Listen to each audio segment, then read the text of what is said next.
నమస్కారం BJP TV news కి స్వాగతం. హెడ్లైన్స్ చూద్దాం.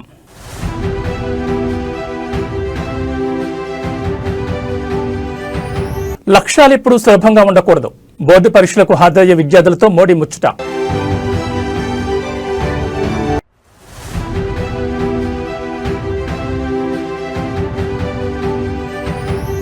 నేడు నిజామాబాద్ జిల్లాకు రేవంత్ రెడ్డి పలు అభివృద్ధి పనులకు శంకుస్థాపన.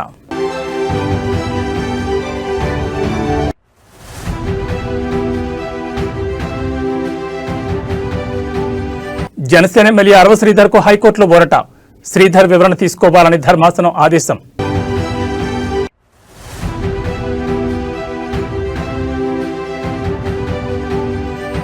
కాసేపట్లో జోగి రమేష్ ఇంటికి జగన్ రూటు మార్చుకున్న వైసీపీ అధినేత.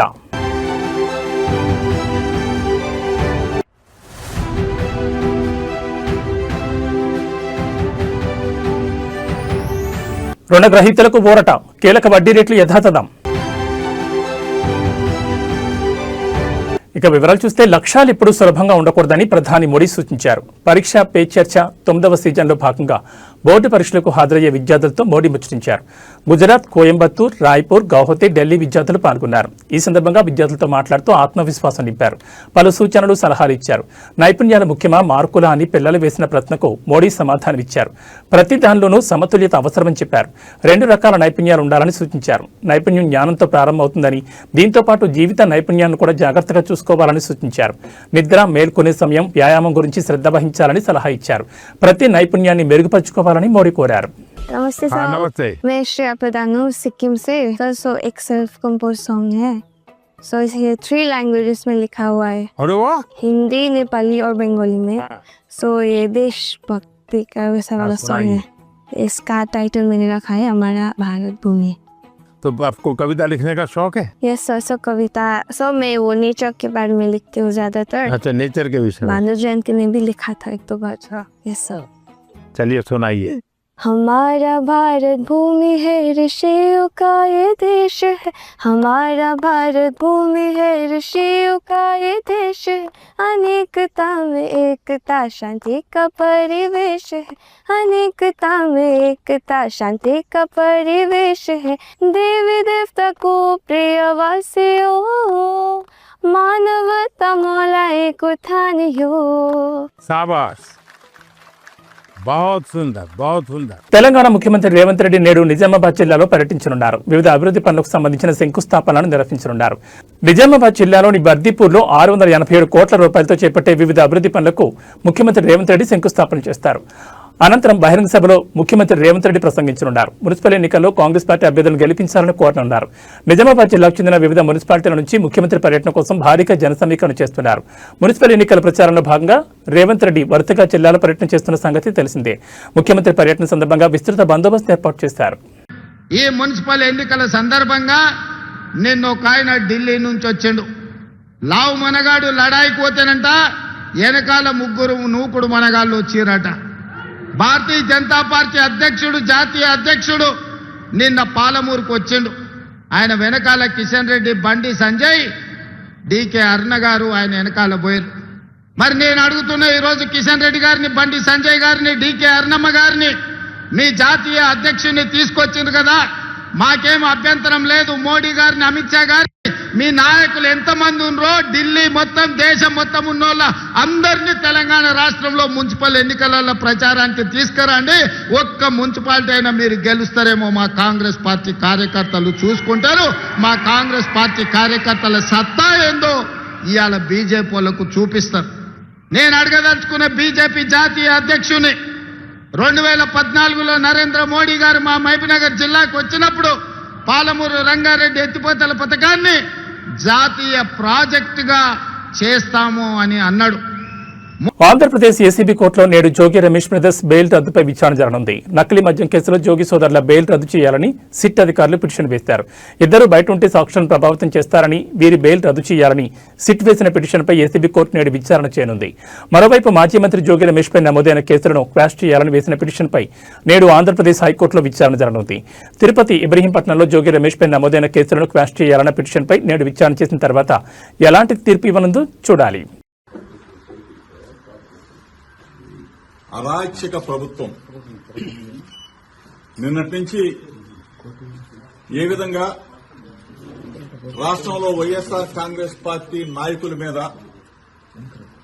కుటుంబ సభ్యుల మీద, నివాసాల మీద ఏ విధంగా దాడి జరుగుతున్నది మీరు అందరూ కూడా సభ్య సమాజం మొత్తం కూడా చూస్తూ ఉన్నారు. ఇప్పుడు ఈ క్షణంలో ఇబ్రహీంపట్నంలో ఉన్న నా ఇంటి మీద చంద్రబాబు నాయుడు కొడుకు లోకేష్ ఇద్దరు కూడా నా నివాసం మీద దాడి చేయడం కోసం, నా కుటుంబ సభ్యుల మీద దాడి చేయడం కోసం నన్ను ఏదైనా చేయాలి, కిరాతకంగా చేయాలి, రాక్షస ఆనందం పొందాలన్న ఉద్దేశంతో ఇప్పుడు దాడి జరుగుతున్న దృశ్యాలను మీరు మీడియా మిత్రులు అందరూ కూడా, రాష్ట్ర ప్రజలందరూ కూడా గమనిస్తా ఉన్నారు. 83 రోజులు అన్యాయంగా, అక్రమంగా ఒక ఫేక్ కేసులో చంద్రబాబు నాయుడు కొడుకు అన్యాయంగా ఇరికించి 83 రోజులు నన్ను జైల్లో పెట్టి నన్ను నా తమ్ముడిని రాక్షసానందం పొందారు. ఇది చాలేదా? ఇది చాలకపోగా పెట్రోల్ బాంబులు వేసి నన్ను నా కుటుంబాన్ని అంటే హతమార్చాలని చూస్తారా?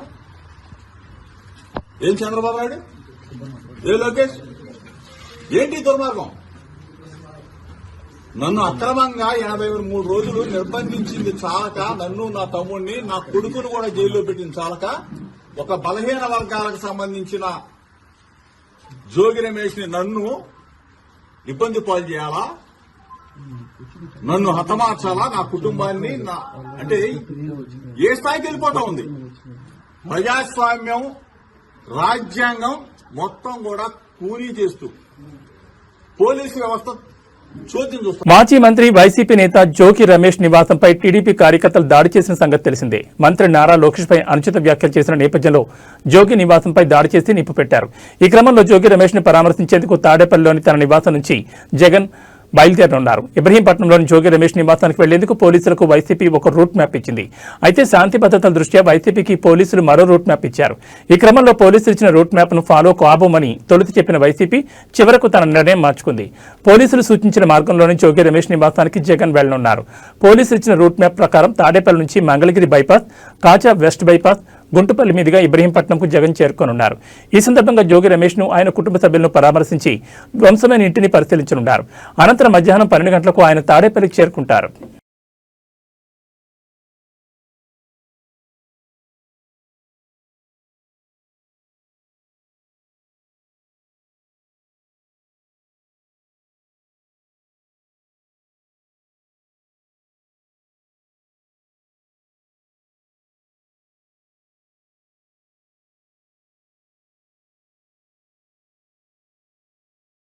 ఆంధ్రప్రదేశ్ మద్యం కుంభకోణం కేసులో నిందితుల బెయిల్ పిటిషన్పై నేడు ఏసీబీ కోర్టులో విచారణ జరగనుంది. ఈ కేసులో నిందితులుగా ఉన్న బాలాజీ గోవిందప్ప, ధనుంజయ రెడ్డి, కృష్ణమోహన్ రెడ్లకు కండిషన్ బెయిల్ ఇచ్చిన సంగతి తెలిసిందే. అయితే వీరి బెయిల్ను రద్దు చేయాలని సిట్ అధికారులు న్యాయస్థానాన్ని ఆశ్రయించారు. అయితే ఈ బెయిల్పై ముగ్గురు నిందితులు సుప్రీంకోర్టును ఆశ్రయించగా ట్రయల్ కోర్టులోనే విచారణ చేపట్టి నిర్ణయం తీసుకోవాలని చెప్పింది. దీంతో నేడు బాలాజీ గోవిందప్ప, ధనుంజయ రెడ్డి, కృష్ణమోహన్ రెడ్డి బెయిల్ పిటిషన్లపై ఏసీబీ కోర్టు విచారణ చేయనుంది. సిట్ మాత్రం వీరు బయట ఉంటే సాక్షులను ప్రభావితం చేసే అవకాశం ఉందని వాదించనుంది.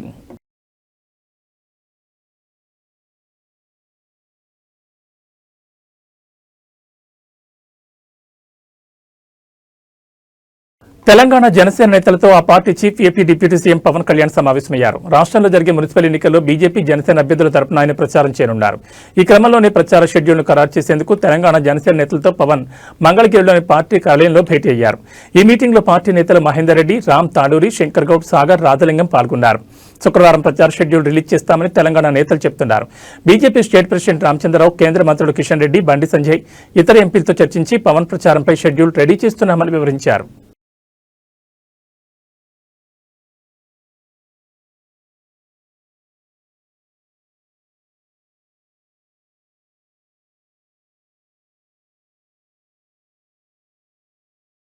తెలంగాణ మున్సిపల్ ఎన్నికల్లో బీజేపీ జనసేన పొత్తుపై మంత్రి పొన్నం ప్రభాకర్ స్పందించారు. తెలంగాణను అవమానిస్తూ కొబ్బరి చెట్ల దిష్టి వంటి వ్యాఖ్యలు చేసిన పవన్ కళ్యాణ్తో బీజేపీ చేతులు కలపడం రాష్ట్ర ఆత్మగౌరవాన్ని దెబ్బతీయడమేనని విమర్శించారు. బడ్జెట్లో నిధులు ఇవ్వని బీజేపీ తెలంగాణ వ్యతిరేకులను అడ్డం పెట్టుకుని రాజకీయం చేస్తోందని ధ్వజమెత్తారు. పవన్ ప్రచారాన్ని ప్రజలు గమనించాలని, ఆయనను ఉద్యమకారులు ఎప్పటికీ తెలంగాణ వ్యతిరేకంగానే చూస్తారని మంత్రి హెచ్చరించారు.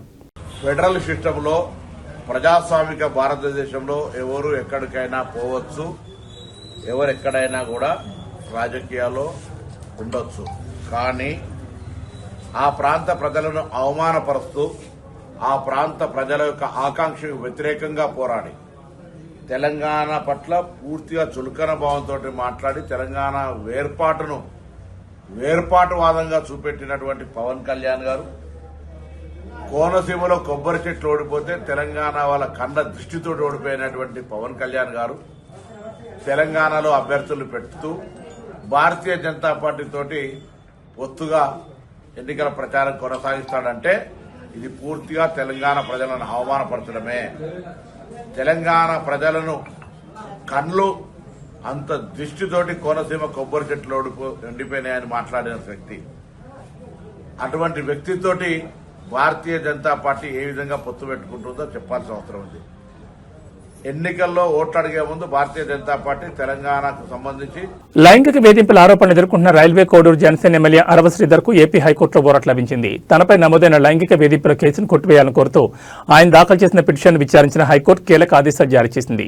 ఈ వ్యవహారంపై అరవ శ్రీధర్ వివరణ తీసుకోవాలని పోలీసులను న్యాయస్థానం ఆదేశించింది. బీఎన్ఎస్ చట్టంలోని సెక్షన్ 35(3) నిబంధనల ప్రకారం నడుచుకోవాలని, అరెస్టు వంటి కఠిన చర్యలు తీసుకోవద్దని సూచించింది. ఒకవేళ అరెస్టు చేయాల్సి వస్తే తప్పనిసరిగా రాతపూర్వకంగా కారణాలు నమోదు చేయాలని ఆదేశించింది. విచారణ సందర్భంగా అరవ శ్రీధర్ తరపు న్యాయవాదులు తమ వాదనలు వినిపిస్తూ రాజకీయ దురుద్దేశంతోనే శ్రీధర్పై కేసు నమోదు చేశారని చెప్పారు. వాదనలు విన్న న్యాయమూర్తి జస్టిస్ వెంకట జ్యోతిర్మయి ఎమ్మెల్యే వివరణ తీసుకోవాలని పోలీసులను ఆదేశించారు. దీంతో ఆయనకు స్వల్ప ఊరట లభించినట్లయింది. కేసు వివరాల్లోకి వెళ్తే ఓ మహిళా ఉద్యోగి ఇచ్చిన ఫిర్యాదు మేరకు జాతీయ మానవ హక్కుల కమిషన్ ఆదేశాలతో రైల్వే కోడూరు పోలీసులు శ్రీధర్పై లైంగిక వేధింపుల కేసు నమోదు చేశారు. అయితే తనపై ఆమె చేసిన ఆరోపణలు నిజం కాదని ఎమ్మెల్యే తొలి నుంచి వాదిస్తున్నారు. మరోవైపు పార్టీ పరంగా కూడా ఈ విషయంపై జనసేన అధిష్టానం త్రిసభ్య కమిటీతో విచారణ జరిపించిన సంగతి తెలిసిందే. నాకు ఎవరైతే ఆ వ్యక్తికి జరిగిందో పూర్తిగా ఇది వ్యక్తిగత విషయం. దయచేసి ఎవరు కూడా పార్టీలకి రుద్దొద్దు. ముఖ్యంగా జనసేన పార్టీ అనే పేరు ఎత్తకుండా వ్యక్తిగత జరిగిన విషయం కాబట్టి వ్యక్తిగతంగానే నేను కమిటీకి సబ్మిట్ చేశాను. కమిటీ ఏదైతే మన పార్టీ చెప్తుందో అదేవిధంగా పార్టీ కూడా నాకు చెప్తారో ఆ చెప్పిన తర్వాతే నేను ముందుకెళ్తాను. ఖచ్చితంగా ఇన్వాల్వ్ అయ్యారండి. ఆయన ఇన్వాల్వ్మెంట్ ఖచ్చితంగా ఉంది. వాళ్ళు ఎప్పుడు కంట్రోల్ చేస్తూనే ఉండేవాళ్ళండి శ్రీధర్ నాతో చాలా సార్లు చెప్పి డమ్మీ క్యాండిడేట్ అండి. అది రైల్వే కోడూరులో ఉన్న ఎవరికైనా తెలుస్తుంది. తెలంగాణ సీఎం టీపీసీసీ మాజీ అధ్యక్షుడు రేవంత్ రెడ్డికి రాష్ట్ర హైకోర్టులో చుక్కెదురైంది. గతంలో తనపై నమోదైన క్రిమినల్ కేసులను కొట్టివేయాలని కోరుతూ ఆయన హైకోర్టులో దాఖలు చేసిన క్వాష్ పిటిషన్ను న్యాయస్థానం తోసిపుచ్చింది. ఈ వివాదానికి సంబంధించిన తదుపరి విచారణను కోర్టు ఈ నెల 21వ తేదీకి వాయిదా వేసింది. సీఎం రేవంత్ రెడ్డి టీపీసీసీ అధ్యక్షుడిగా ఉండగా 2023లో జరిగిన అసెంబ్లీ ఎన్నికల సమయంలో భూపాలపల్లిలో నిర్వహించిన ఒక బహిరంగ సభలో రేవంత్ రెడ్డి ప్రసంగిస్తూ మాజీ ఎమ్మెల్యే గండ్ర వెంకటరమణారెడ్డిపై అనుచిత వ్యాఖ్యలు చేశారు. దీంతో తన వ్యక్తిత్వాన్ని దెబ్బతీసేలా అభ్యంతరకర రీతిలో రేవంత్ రెడ్డి మాట్లాడారని గండ్ర వెంకటరమణారెడ్డి పోలీసులకు ఫిర్యాదు చేశారు. ఈ ఫిర్యాదు ఆధారంగా పోలీసులు రేవంత్ రెడ్డిపై క్రిమినల్ కేసులు నమోదు చేశారు. తాజాగా ఈ కేసులను కొట్టివేయాలని రేవంత్ రెడ్డి హైకోర్టును ఆశ్రయించారు. రాజకీయ కారణాలతోనే తనపై కేసులు పెట్టారని ఆయన తరపు న్యాయవాదులు వాదించినప్పటికీ న్యాయస్థానం ఆ వాదనతో ఏకీభవించలేదు. ప్రాథమిక ఆధారాలను పరిశీలించిన అనంతరం కేసు విచారణ దశలో ఉన్నందున ఇప్పుడు కొట్టివేయలేమని స్పష్టం చేస్తూ పిటిషన్ తిరస్కరించింది. దీంతో ఈ నెల 21న జరిగే విచారణలో కోర్టు ఎలాంటి నిర్ణయం తీసుకుంటుందోనని రాజకీయ వర్గాల్లో ఆసక్తి నెలకొంది. ఈ మున్సిపల్ ఎన్నికల సందర్భంగా నిన్న ఒక ఆయన ఢిల్లీ నుంచి వచ్చిండు. లావు మనగాడు లడాయికి పోతేనంట వెనకాల ముగ్గురు నూకుడు మనగాళ్ళు వచ్చిరట. భారతీయ జనతా పార్టీ అధ్యక్షుడు, జాతీయ అధ్యక్షుడు నిన్న పాలమూరుకు వచ్చిండు. ఆయన వెనకాల కిషన్ రెడ్డి, బండి సంజయ్, డీకే అరుణ గారు ఆయన వెనకాల పోయారు.